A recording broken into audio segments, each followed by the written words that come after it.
Hello, welcome to let's start with Abhilasha Yadav. आज हम बात करेंगे ग्रोथ और डेवलपमेंट में क्या फ़र्क होता है, दोनों कैसे एक दूसरे से अलग हैं, इन पर किन किन फैक्टर्स का फ़र्क पड़ता है। तो ग्रोथ क्या होती है? ग्रोथ का नेचर जो होता है वो हमेशा एक्सटर्नल होता है। ग्रोथ एक टाइम तक होती है, ये नहीं कि जीवन पर्यंत चलेगी। एक टाइम तक ग्रोथ होती है। ग्रोथ जो है कि छोटा कॉन्सेप्ट है, एक नैरो कॉन्सेप्ट है, जबकि ग्रोथ के कोई जो मतलब बढ़ने की कोई निश्चित क्रम नहीं होता है, कि एक सीक्वेंस नहीं होती कि इसी क्रम में ग्रोथ आगे बढ़ेगी। और ग्रोथ का कोई डायरेक्शन भी नहीं होती कि किस डायरेक्शन में बढ़ना है। कोई ग्रोथ का कोई निश्चित लक्ष्य भी नहीं होता। और ना ग्रोथ को सीधे मेज़र किया जा सकता है, जैसे कि कितना हाइट बढ़ रही है, कितना वेट बढ़ रहा है, ऐसे। इन अगर अलग साइड हम बात करते हैं डेवलपमेंट की, डेवलपमेंट क्या है? डेवलपमेंट जो है वो इंटरनल भी होता है और एक्सटर्नल भी होता है। डेवलपमेंट जो है वो लाइफ लॉन्ग चलने वाले प्रोसेस हैं।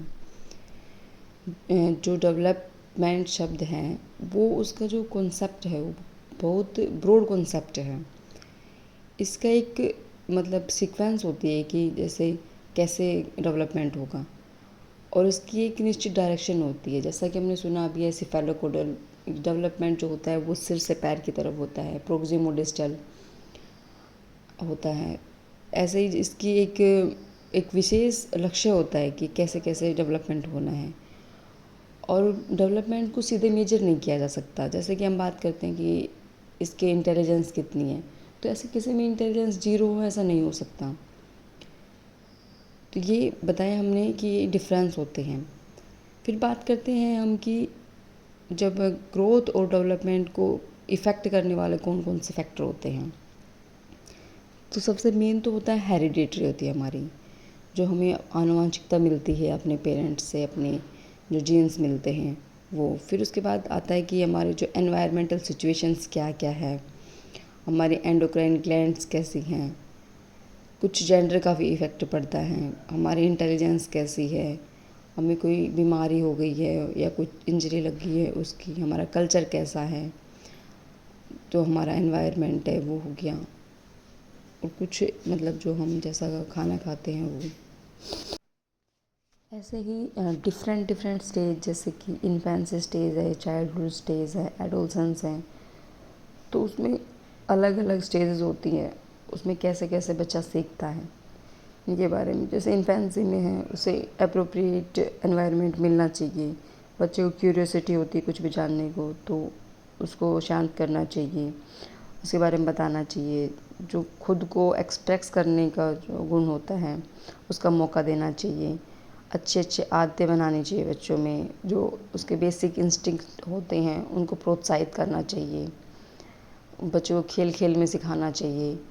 ऐसे फिर जब चाइल्डहुड की बात आती है तो कि कैसे मतलब भाषा को, ये लैंग्वेज है उस टाइम बच्चा सीखता है बोलना, टेलीग्राफिक स्पीच आ जाती है, तो उसके बाद एक सेंटेंस बनाने लग जाता है।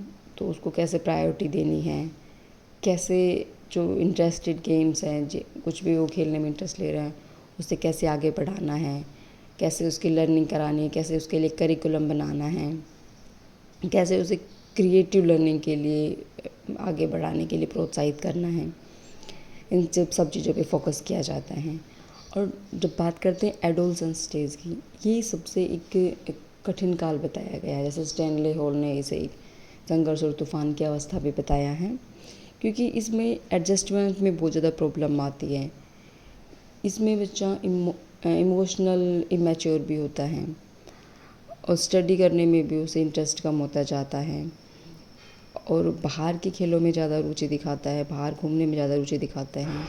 वो अपने जो वैल्यूज़ होता है उनसे कॉन्फ्लिक्ट होने लगता है। उसके लिए लाइक पेंडुलम जैसी सिचुएशन हो जाती है कि उसे समझ नहीं आता मैं बड़ा हूँ कि मैं छोटा हूँ। वो उदास भी रहने लग जाता है। उसे जो डिसिप्लिन होता है उससे मुक्ति चाहिए होती है कि मुझे डिसिप्लिन में नहीं रहना। इसके लिए भी उसके मतलब जो फिज़िकल डेवलपमेंट होता है उसके लिए लर्निंग टीचिंग कैसे मेथड यूज़ करने उस पर फोकस करना चाहिए। मेंटल डेवलपमेंट के लिए उसकी लर्निंग पर ध्यान देना चाहिए। और आगे लाइफ में कैसे बढ़ना है उसकी एजुकेशन देनी चाहिए। इमोशंस को कंट्रोल करने के लिए उसे विशेष कार्यक्रम की योजना बनानी चाहिए। और जैसे जो रिलीजियस है या मोरल वैल्यूज़ हैं उनके बारे में भी उसे एजुकेशन देनी ज़रूरी होती है।